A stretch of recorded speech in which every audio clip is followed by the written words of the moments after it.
The first moments of the morning carry a weight that often goes unnoticed.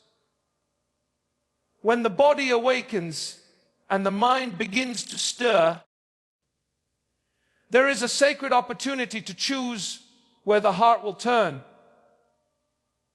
Many people rush immediately into the noise of the day, reaching for the phone, checking messages, or worrying about responsibilities that are waiting.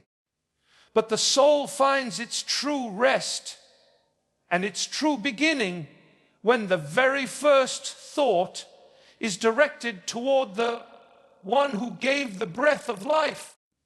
The opening of the eyes is a reminder that God has extended mercy for another day, and such mercy should not pass without gratitude. To put God first in the earliest moments is to acknowledge that time itself belongs to Him, and that no task, no duty, no burden should be allowed to steal the honor that He deserves at the start of the day. When the morning begins with God, the heart is positioned under His covering. It is a declaration that the hours ahead will not be lived in self-reliance, but in complete dependence on His strength and wisdom. A whispered prayer before rising from bed can set the entire tone of the day, for the spirit becomes aligned with heaven's order before the world's chaos is given a chance to speak. A person who bows their heart before God in the stillness of the morning is like a tree planted by streams of water, it drawing nourishment before the heat of the sun comes. To miss that moment is to enter the day spiritually unarmed, but to seize it is to walk clothed in peace, assurance, and direction. The first moments also serve as a reminder of priorities.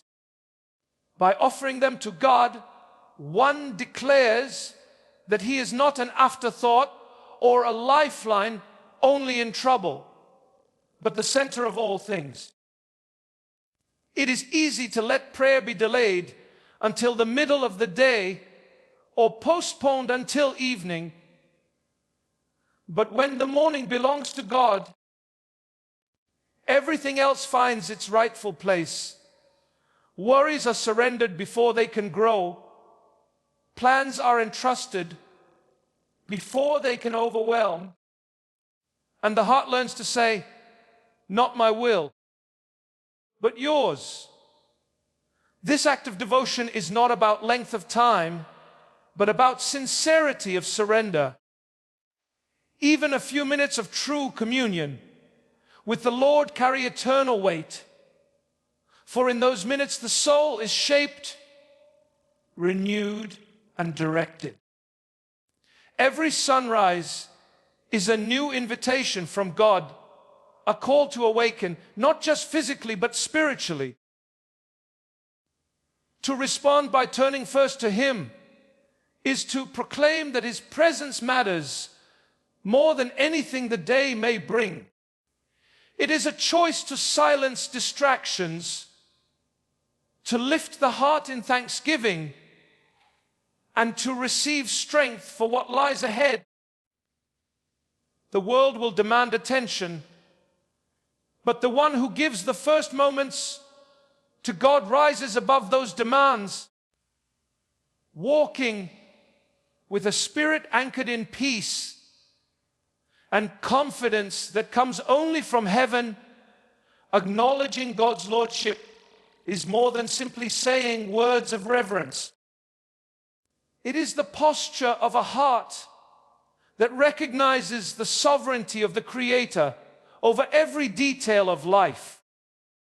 To declare Him as Lord is to accept that He is the Alpha and the Omega, the beginning and the end, the ruler over both seen and unseen realms. Many rise each morning carrying the weight of their own plans, ambitions, and struggles. Yet to bow the heart in acknowledgement of God's authority is to lay all of these at His feet, admitting that without His will, nothing can stand. It is a confession that human strength, no matter how determined, is fragile and fleeting. But God's power is eternal and unshakable. This recognition is not meant to be abstract or distant. It is deeply personal. It's shaping the way one approaches decisions, relationships, and even the thoughts that fill the mind. When a believer acknowledges God as Lord, it is not only in the grand declarations of worship, but also in the quiet choices of obedience. It is the willingness to say, "You lead, and I will follow," even when the path is uncertain. The lordship of God is not dependent on whether one feels strong or weak. He remains Lord over both victory and trial. And the heart that bows to Him in both circumstances learns to trust beyond what the eyes can see. Acknowledging God's lordship each morning is like resetting the compass of the soul. The world is full of voices that compete for attention, offering distractions, temptations, and fears. But when the believer begins the day by declaring God's reign, those voices lose their power. The enemy thrives when people walk in self-dependence, but he trembles when the believer openly submits to God's authority. For where there is surrender to the lordship of Christ, there is protection, guidance, and wisdom that cannot be found anywhere else. Such acknowledgement also guards against pride. It reminds the heart that every breath, every opportunity, every blessing comes not by chance, nor solely by human effort, but by the hand of the one who rules heaven and earth. To live without this recognition is to risk walking in arrogance, believing that the day can be conquered by personal willpower alone. But when the lordship of God is placed first, humility flows naturally, and with humility comes grace. Grace to endure trials, grace to walk in righteousness, and grace to bless others with the same love that has been received from above. Every time the lips declare, "Lord." It is a declaration that He reigns over the body, the mind, the soul, and the future. It is to affirm that He is greater than any fear, stronger than any obstacle, and higher than any human authority. To start the day under His lordship is to walk through the hours with confidence that the steps are guided, the heart is protected, and the purpose of life is rooted in His divine spiritual alignment. For the day begins in the quiet surrender of the heart before the demands of the world take hold. When the sun rises and the body prepares for its tasks, the soul too must rise into its place of order under the authority of God. Just as a compass must be set to true north before it can guide, so the spirit must be directed toward heaven before it can walk steadily through the hours ahead. Without this alignment, the day can easily spiral into confusion, distraction, and wasted energy. But when the spirit is aligned with God from the start, There is clarity, strength, and peace that carries through every circumstance. To be aligned spiritually is to bring thoughts, emotions, and intentions into harmony with the will of the Father. The mind that is scattered finds focus when it is lifted in prayer. The heart that is restless is steadied when it remembers the promises of Scripture.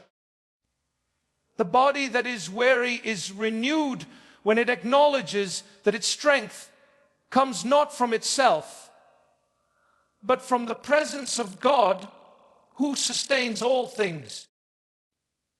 This alignment is not an act of routine or ritual alone.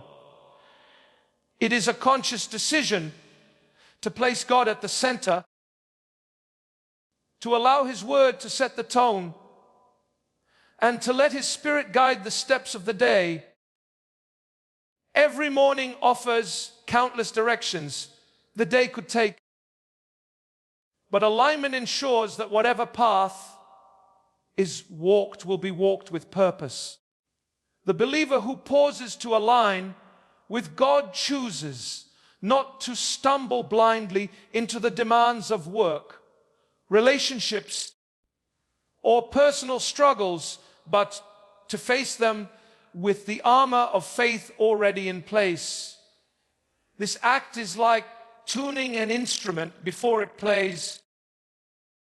If the strings are not set correctly, no matter how skilled the musician, the sound will be off. In the same way, a life not aligned to God will lack harmony, no matter how busy or productive the hours may seem. Spiritual alignment also opens the door for discernment. Many decisions arise unexpectedly throughout the day and without guidance.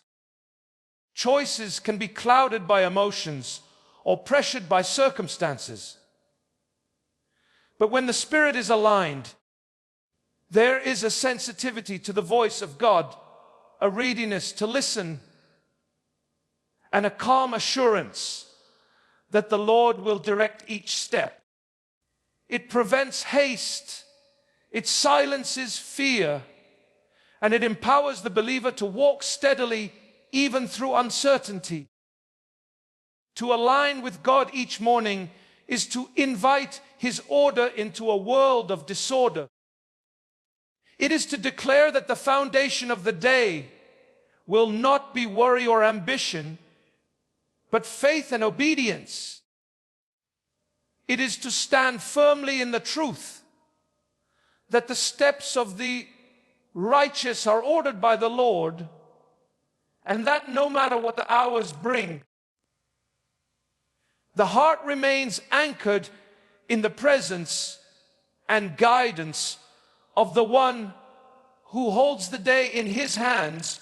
Protection and guidance are among the greatest needs of every soul stepping into a new day.